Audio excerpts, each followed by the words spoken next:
E aí, vamos estudar a lição? Estamos começando mais um dia, a metade da nossa lição 5, Movendo Montanhas. Estamos aprendendo como se ter uma fé grande e muito forte. Então vamos lá para o assunto de hoje. Mas antes, se inscreva no nosso canal, ativa o sininho, deixa o like, compartilhe o nosso vídeo para muitas pessoas. E vamos lá para o nosso assunto de hoje.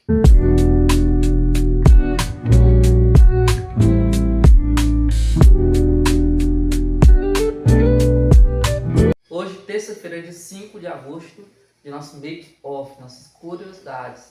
Estudamos aí algumas curiosidades, os bastidores que aconteceu, né, dentro da história. Então vamos lá para a nossa primeira curiosidade.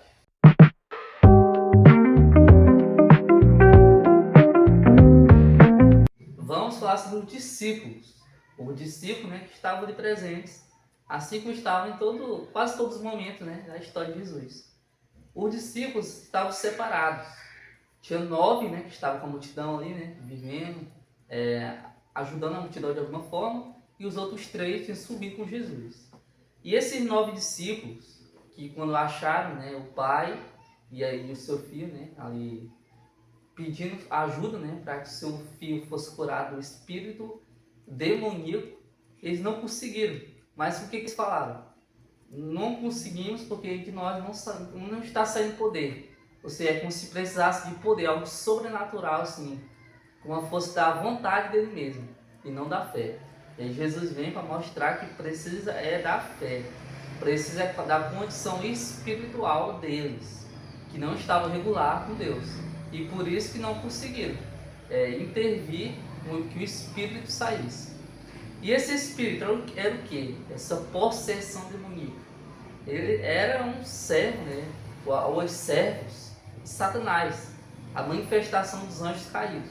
Os demônios, que a gente chama de demônios, não são nada mais nada menos que os anjos que caíram junto com Satanás aqui na Terra e que estão sendo servidos e que seu futuro já está predito, né? Vai ser destruído junto com Satanás, né?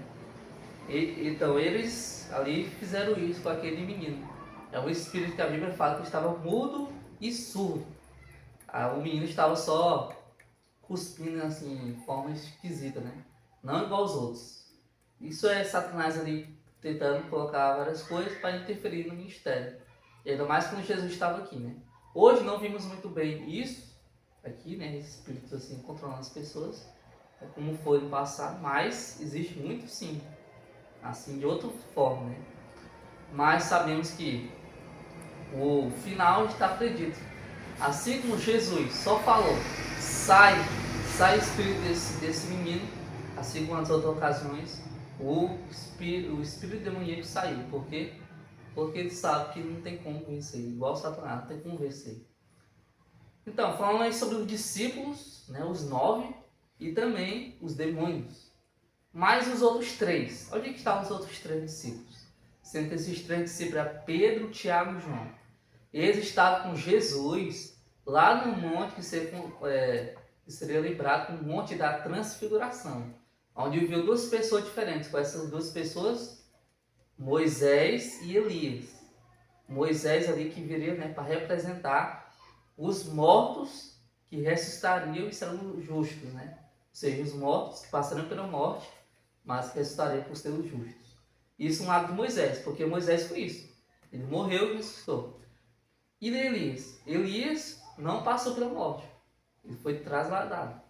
Ele foi levado a carruagem do fogo. E Elias estava representando, e irá representar os vivos que não serão mortos do jeito nenhum. Serão apenas trasladados. Isso mais uma vez mostrando que Jesus realmente lideraria nós, né? Nós justos. Ali o Filho amado, né? O grande Filho de Deus. Mais uma vez, o discípulo vindo com seus próprios olhos, e na própria Bíblia está escrito, né? Então, essa foi a nossa primeira curiosidade. Vamos à nossa segunda.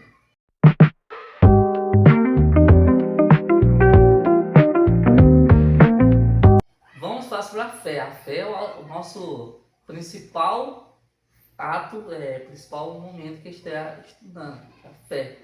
O principal tema.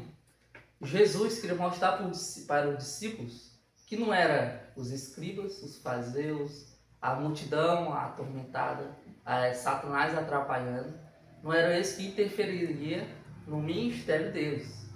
Jesus estava mostrando, cada passozinho, né? Cada passo devagar estava mostrando o quê? Que era a fé. A fé do discípulo que precisava mudar bastante. Assim como mudou de Pedro. Pedro era um homem que, pedrada, né? Que não conseguia entrar numa mente fechada mesmo. Mas aí Jesus foi ensinando, até chegar ao ponto dele subir com Jesus, no monte de transfiguração, e ver Jesus, Elias e Moisés. É o ponto, é o crescimento. E esses outros discípulos precisavam disso também, mas que infelizmente eles estavam se queixando, eles se sentiram invejosos quando viram os outros três ali em um patamar mais alto, e isso interferiu, né, na comunhão de Deus com os discípulos e na amizade mais profunda espiritualmente dos discípulos com Jesus. Interferiu bastante, né? Então, é a fé que move montanhas. Mas essa expressão, move montanhas, por que move montanhas? Porque Jesus não falou, move casas de um lugar para o outro, move prédios, por que montanhas? Porque as montanhas, no período judeu, né, naquele período, eles tinham uma experiência de expectativa que pensava que as montanhas eram igual às árvores. As árvores tinham o quê? Raízes. Eles pensavam que as montanhas também tinham raízes. Isso mais mostrava muito mais que é impossível mover montanhas. Isso é virtualmente impossível. Né? A fé move montanhas, a fé move o impossível. Faz o impossível acontecer. Porque para Deus tudo é possível. E com Deus tudo é possível também. Então finalizamos mais um dia. Aprendemos sobre como podemos ser discípulos diferentes com grande fé. Amém? Então vamos lá para a nossa oração de hoje. Feche seus olhos. Senhor, agradecemos por mais um dia. Estamos aqui aprendendo mais Santa Mensagem. Pedimos e agradecendo a Jesus. Amém.